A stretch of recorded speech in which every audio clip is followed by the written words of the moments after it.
Silek Minangkabau atau dalam bahasa Indonesia disebut silat Minangkabau adalah seni bela diri yang dimiliki oleh masyarakat Minangkabau Sumatera Barat Indonesia yang diwariskan secara turun-temurun dari generasi ke generasi.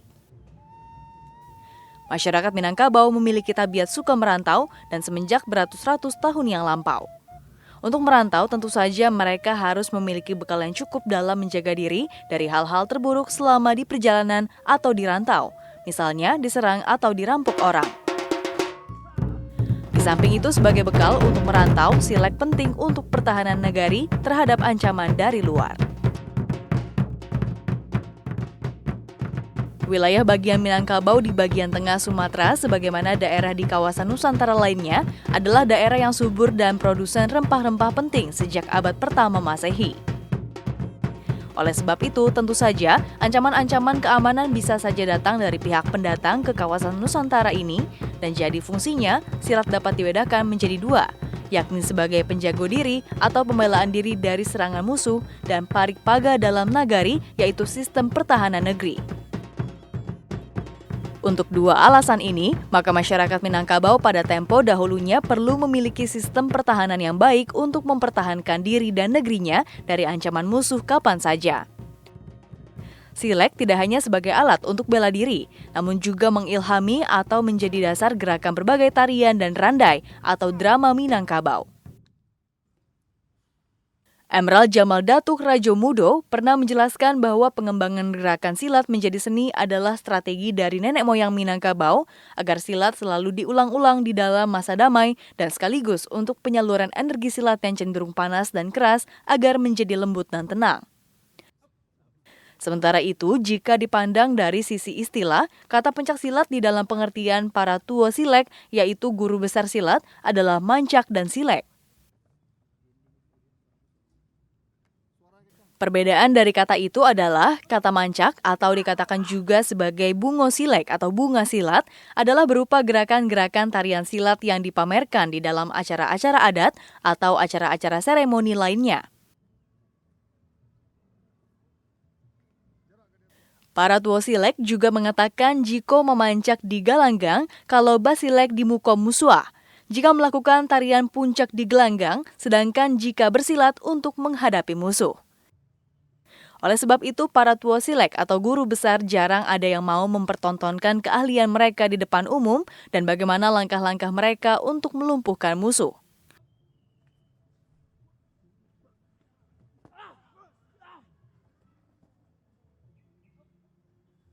Oleh sebab itu, pada acara Festival Silat Tradisi Minangkabau, maka penonton akan kecewa jika mengharapkan dua guru besar atau tua silek turun ke gelanggang memperlihatkan bagaimana mereka saling serang dan saling mempertahankan diri dengan gerakan yang mematikan.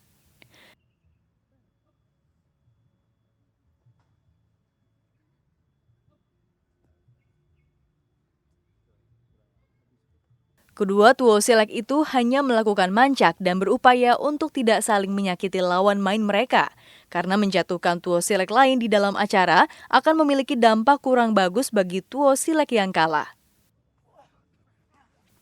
Dalam praktik sehari-hari, jika seorang guru silat ditanya, apakah mereka bisa bersilat? Mereka biasanya menjawab dengan halus dan mengatakan bahwa mereka hanya bisa mancak atau pencak.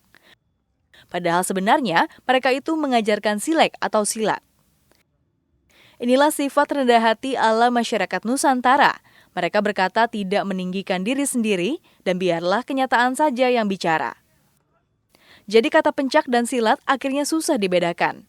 Saat ini, setelah silek Minangkabau itu dipelajari oleh orang asing, mereka memperlihatkan kepada kita bagaimana serangan-serangan mematikan itu mereka lakukan. Keengganan tua silek ini dapat dipahami karena Indonesia telah dijajah oleh bangsa Belanda selama ratusan tahun dan memperlihatkan kemampuan bertempur tentu saja tidak akan bisa diterima oleh bangsa penjajah pada masa dahulu. Jelas ini membahayakan buat posisi mereka. Ada pendapat yang mengatakan bahwa silat itu berasal dari kata silek. Kata silek pun ada yang menganggap berasal dari silek atau siliat, karena demikian hebatnya berkelit dan licin seperti belut. Di tiap nagari memiliki tempat belajar silat atau dinamakan juga sasaran silek, dipimpin oleh guru yang dinamakan tuo silek. Tuo silat ini memiliki tangan kanan yang bertugas membantu dia mengajari para pemula. Orang yang mahir bermain silat dinamakan pandeka atau pendekar. Gelar pandeka ini pada zaman dahulunya dilewakan atau dikukuhkan secara adat oleh ninik mamak dari nagari yang bersangkutan.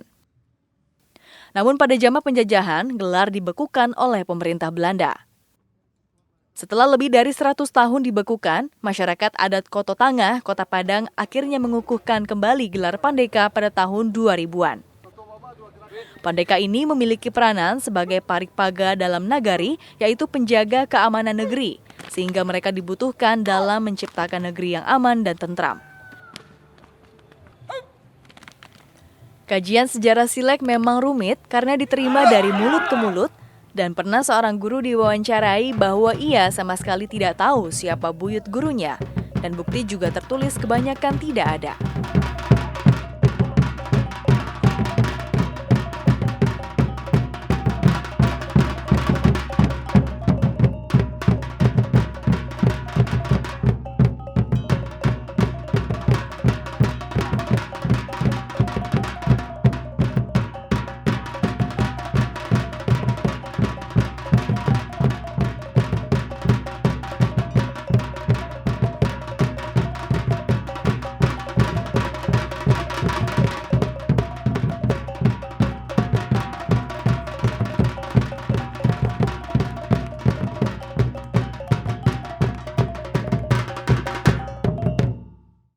Silat harimau ini dia memang agak berbeda dengan silat-silat yang ada ya. Kebetulan silat harimau ini dulunya di Minangkabau diajarkan kepada orang-orang tertentu.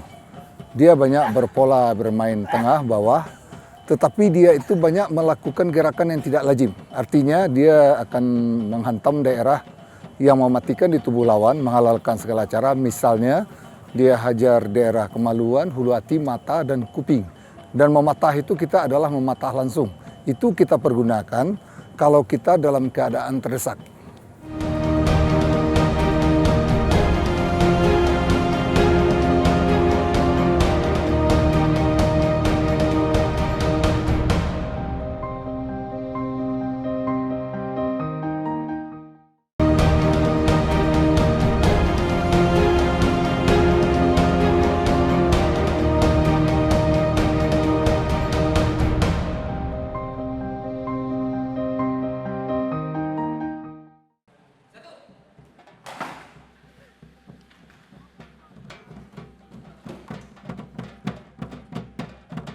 Seorang tua silek dari Pauwah, Kota Padang, hanya mengatakan bahwa dahulu silat ini diwariskan dari seorang kusir bendi atau andong dari Limau Kape, Kabupaten Pesisir Selatan, Sumatera Barat.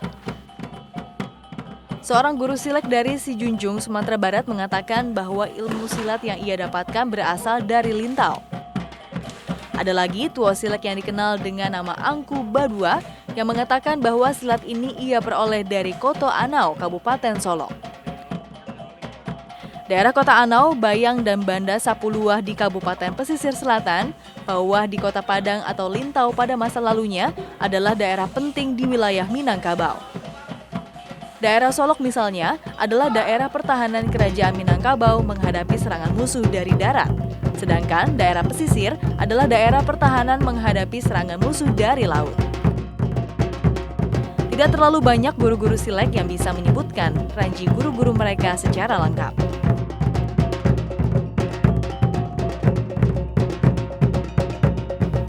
Jika dirujuk dari buku berjudul Filsafat dan Silsilah Aliran-Aliran Silat Minangkabau karangan Mit Jamal 1986, maka dapat diketahui bahwa para pendiri dari silak atau silat di Minangkabau adalah Datu Waksuri Dirajo, diperkirakan berdiri pada tahun 1119 Masehi di daerah Pariangan, Padang Panjang, Sumatera Barat.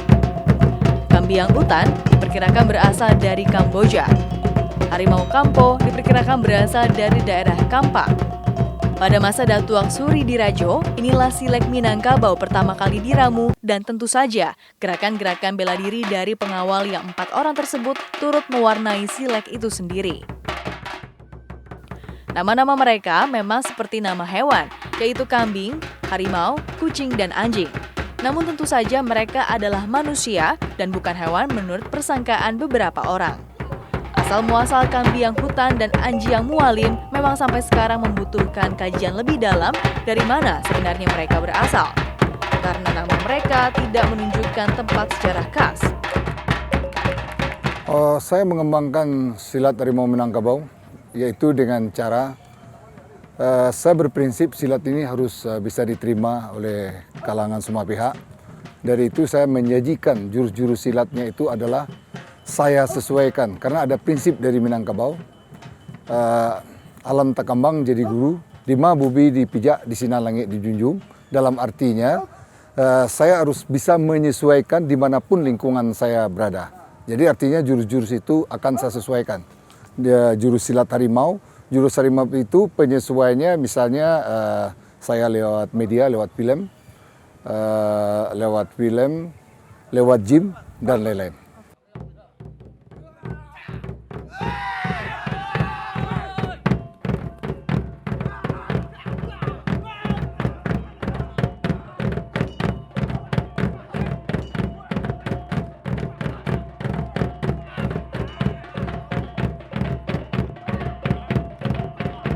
Mengingat hubungan perdagangan yang berumur ratusan sampai ribuan tahun antara pesisir pantai barat kawasan Minangkabau, yaitu Tiku, Pariaman, Air Bangis, Bandar Sepuluh, dan Kerajaan Indrapura, dengan Gurayat India, Persia, Iran, dan sekitarnya, Hadramaut, yaitu Yaman, Mesir, Kampa, dan Vietnam sampai sekarang, bahkan sampai ke Madagaskar pada masa lalu. Bukan tidak mungkin silat Minangkabau memiliki pengaruh dari bela diri yang mereka miliki. Sementara itu, dari pantai timur Sumatera melalui sungai dari Provinsi Riau yang memiliki hulu ke wilayah Sumatera Barat, maka hubungan bela diri Minangkabau dengan bela diri dari Cina, Siam, dan Champa bisa terjadi karena jalur perdagangan, agama, ekonomi, dan politik. Bela diri adalah produk budaya yang terus berkembang berdasarkan kebutuhan pada masa itu. Perpaduan dan pembauran antar bela diri sangat mungkin terjadi. Bagaimana perpaduan ini terjadi membutuhkan kajian lebih jauh. Awal dari penelitian itu bisa saja diawali dari hubungan genetik antara masyarakat di Minangkabau dengan bangsa-bangsa yang disebutkan di atas.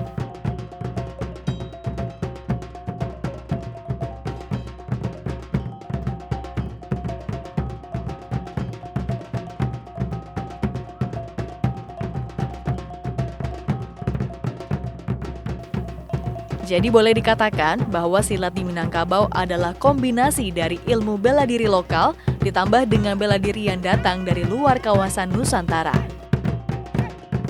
Jika ditelusuri lebih lanjut, diketahui bahwa langkah silat di Minangkabau yang khas itu adalah buah karya mereka.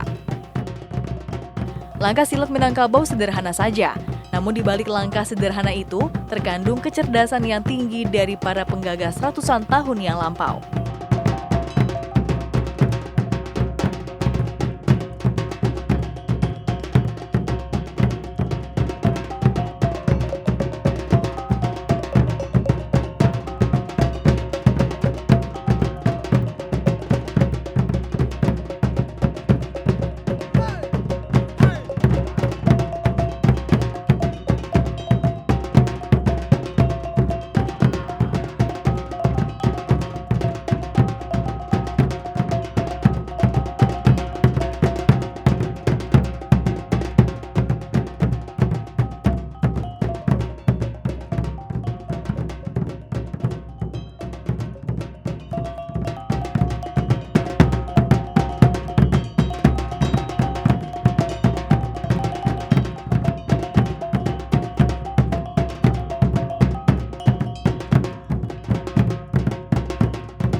Mereka telah membuat langkah itu sedemikian rupa sehingga silat menjadi plastis untuk dikembangkan menjadi lebih rumit.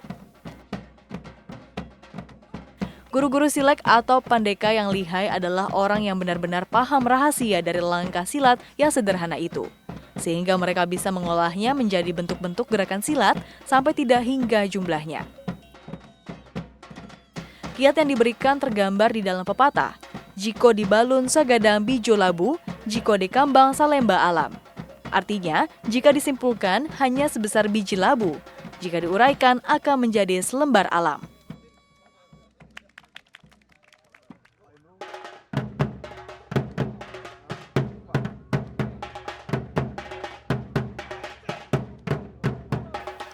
Sifat perantau dari masyarakat Minangkabau telah membuat silat Minangkabau sekarang tersebar kemana-mana di seluruh dunia. Pada masa dahulunya, para perantau ini memiliki bekal bela diri yang cukup, dan kemanapun mereka pergi, mereka juga sering membuka sasaran silat atau perguruan silat di daerah rantau dan mengajarkan penduduk setempat bela diri milik mereka.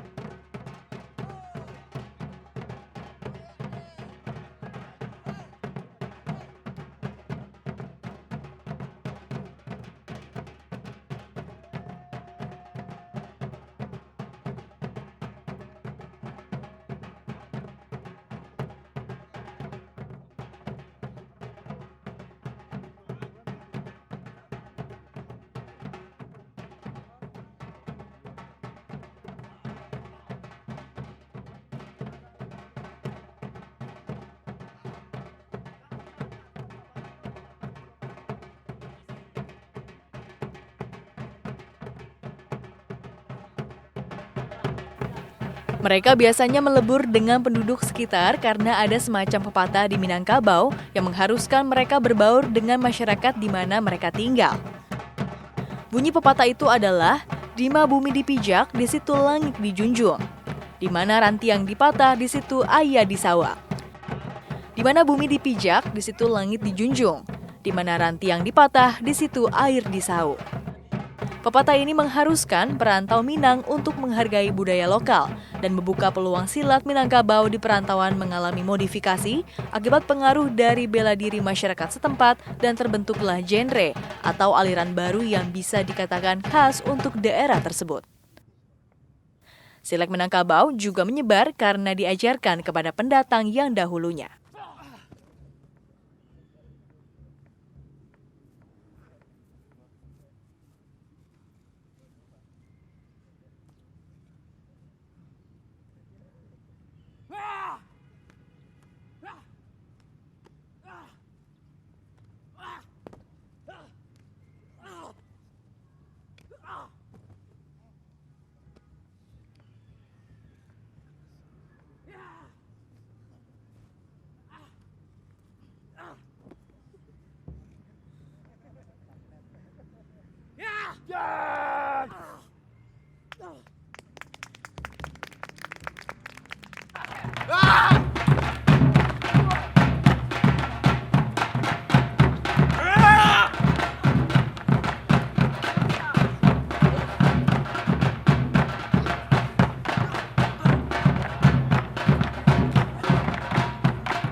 menonton film Merantau.